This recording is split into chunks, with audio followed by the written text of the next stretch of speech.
अस्सलाम वालेकुम friends, welcome back to my channel. तो अगर आप मेरे चैनल पे पहली दफ़ा आए हैं तो मेरे चैनल को सब्सक्राइब कर दीजिए। तो आज मैं आपके लिए लेके आई हूँ आलू कतली की रेसिपी। इसको अचारी आलू भी कह सकते हैं। ये सब्ज़ी बहुत ज़्यादा मज़े की लगती है। आप इसको नाश्ते में पराठे के साथ भी इंजॉय कर सकते हैं और आप सिंपल चपाती के साथ या दाल चावल के साथ भी इसको इंजॉय कर सकते हैं। बहुत मज़े के लगते हैं। तो सबसे पहले आपने एक वोक को या पैन को हीट कर लेना है और इसमें हाफ़ कप ऑयल डालना है। इसमें ऑयल जनरसली आपने डालना है और इसमें मैंने 1 टीस्पून क्यूमिन सीड्स यानी कि ज़ीरा, कलौंजी 1 टीस्पून और चिली फ्लेक्स डाले हैं। और अब मैंने इसमें जिंजर गार्लिक पेस्ट डाला है। रेड चिलीज़ को भी मैंने इसी में क्रश कर लिया था और इसको अब हम अच्छे से सॉटे कर लेंगे। बहुत मज़े की खुशबू आती है इसमें। और ऑयल इसलिए हमने ज़्यादा डालना है क्योंकि इसी में हम आलूओं को फ्राई करेंगे। जैसे बॉइल्ड पोटैटोज़ और जो फ्राइज़ होते हैं इनका टेस्ट ह्यूज डिफरेंस होता है इनमें। तो इसी तरह से जब हम इन आलूओं को फ्राई करेंगे तो उनका टेस्ट बहुत ज़्यादा इन्हांस और मज़े का हो जाएगा, फ्राइज़ की तरह से लगेंगे। और इसको मैंने थिन स्लाइसेस में आलू को कट कर लिया। मैंने 3 मीडियम साइज़ के पोटैटोज़ लिए हैं और इनको थिन स्लाइसेस में कट कर लिया है। कतली कहते ही इन आलू के स्लाइसेस को है।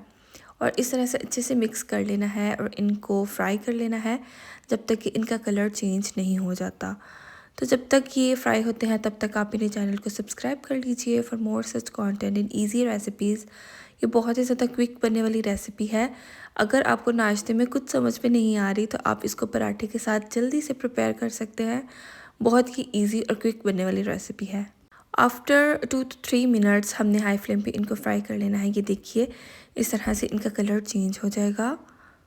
और इसके बाद हम इसमें दूसरे स्पाइसेस ऐड करेंगे, टमेटोज़ ऐड करेंगे। मैंने 2 मीडियम साइज़ के रेड कलर के राइप्ड टमेटोज़ लेके उनको इसी तरह से थिन स्लाइसेस में कट कर लिया और वो ऐड कर लिए। और मैंने ये बेसिक सी स्पाइसेस ऐड की हैं। नमक है, हल्दी है और थोड़ा सा चिकन पाउडर है। ये बिल्कुल ऑप्शनल है, मैं बस इसको यूज़ कर रही हूँ। आप इसको अगर ना भी यूज़ करें तब भी ये बहुत मज़े के बनते हैं। ये टोटली ऑप्शनल है। या अगर आप चिकन क्यूब डालने के नोर का तो वो भी चल सकता है अगर आप डालना चाहें, अदरवाइज़ इट्स टोटली ऑप्शनल। इसको अच्छे से हमने मिक्स कर देना है। मैंने रेड चिलीज़ नहीं डाली क्योंकि मैंने पहले भी चिली फ्लेक्स यूज़ किए हैं। फिर मैंने जिंजर गार्लिक पेस्ट के साथ भी रेड चिलीज़ को क्रश कर लिया था। तो it's totally up to you, आप जितना स्पाइसी चाहते हैं आप उतना कर लें। मुझे इतना ही स्पाइसी पसंद है तो मैं इतनी इसमें स्पाइस लेवल मेंटेन रखूँगी। और जी मैंने इसमें ये टमाटोज़ को स्लाइस्ड कट करके तो वो ऐड कर दिया है और इसको अच्छे से हम मिक्स करके और कवर करके रख देंगे जब तक कि ये सॉफ्ट नहीं हो जाते, ग्रेवी फॉर्म में नहीं आ जाते। इसको लिड लगा के आपने 2 से 3 मिनट के लिए कवर कर देना है। इसमें हम प्याज तो ऐड नहीं कर रहे हैं, तो टमाटर और दही से ही इसकी हमने ग्रेवी बनानी है। आप चाहें तो इनको ड्राई भी रख सकते हैं, लेकिन मैंने इसको चपाती के साथ खाना था तो थोड़े से मैं ग्रेवी वाले बनाने की कोशिश कर रही हूँ। अगर आप इसको दाल चावल के साथ इंजॉय करना चाहते हैं तो ये खुश्क भी ठीक रहेंगे। तो ये देखिए इस तरह से आपने अच्छे से इनको मिक्स करना है, ये टूटे ना। मेरा थोड़ा सा टाइम ज़्यादा हो गया था, ये पानी बिल्कुल ड्राई हो चुका था। तो आप इसमें 1-2 चम्मच पानी की भी ऐड कर सकते हैं ताकि ये इस तरह बिल्कुल ड्राई ना हो। और अब मैं इसमें दही ऐड करूँगी। दही मेरे घर का फ्रोज़न वो दही था, मैंने फ्रीज़ किया हुआ था। तो थोड़ा सा वो जब डीफ्रोस्ट हुआ तो इसमें पानी की क्वांटिटी आ गई। तो उससे कोई फ़र्क नहीं पड़ता है। दही थोड़ा सा आपने कोशिश करने की खट्टा लेना है। और मैंने इसमें ग्रीन चिलीज़ ऐड की हैं। ग्रीन चिलीज़ आपने सीक्वेंस को ज़रूर फॉलो करना है। ग्रीन चिलीज़ इसी स्टेज पे आएंगी।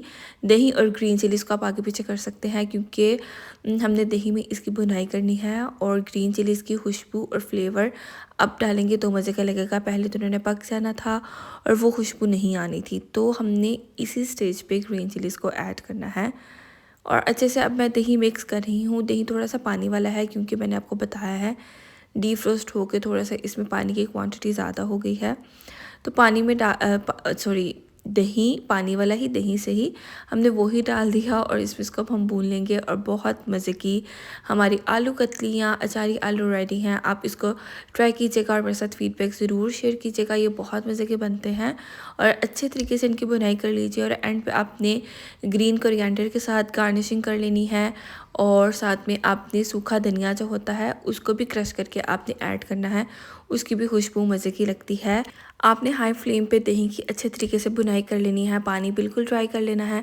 बस टमाटर, जिंजर गार्लिक और दही का जो ग्रेवी बनेगी बस वही मोर देन इनफ है। आपने पानी को इसमें नहीं रहने देना है, इसको बिल्कुल भून लेना है। भुनी हुई सब्ज़ी का मज़ा ही कुछ और होता है। एंड लास्टली मैं इस पर स्प्रिंग अनियंस, वो मेरे पास अवेलेबल थे, वो ऐड करूँगी। वो भी ऑप्शनल है क्योंकि वो सीजनल होते हैं, कभी अवेलेबल होते हैं कभी नहीं होते। तो बस मेरे पास आज अवेलेबल थे तो मैंने वो ऐड कर देने हैं, ऊपर गार्निशिंग कर देनी है एंड दैट्स इट। हमारे आलू कतली रेडी हैं और ऑयल की क्वांटिटी देखिए बिल्कुल भी ज़्यादा नहीं लग रही है क्योंकि आलू वाली सब्ज़ी में अगर आप इसमें ऑयल कम डालेंगे ना तो ये बहुत ज़्यादा ड्राई बनती है। आप चाहे ट्राई करके देख लें। एंड दैट्स ऑल, और आलू कतली इज़ रेडी और आप इसको ज़रूर ट्राई कीजिएगा। और अगर आपको ये रेसिपी ज़रा सी भी अच्छी लगी हो तो वीडियो को लाइक कर दीजिए और चैनल को सब्सक्राइब कर दीजिए। अंटिल नेक्स्ट टाइम, अल्लाह हाफ़िज़।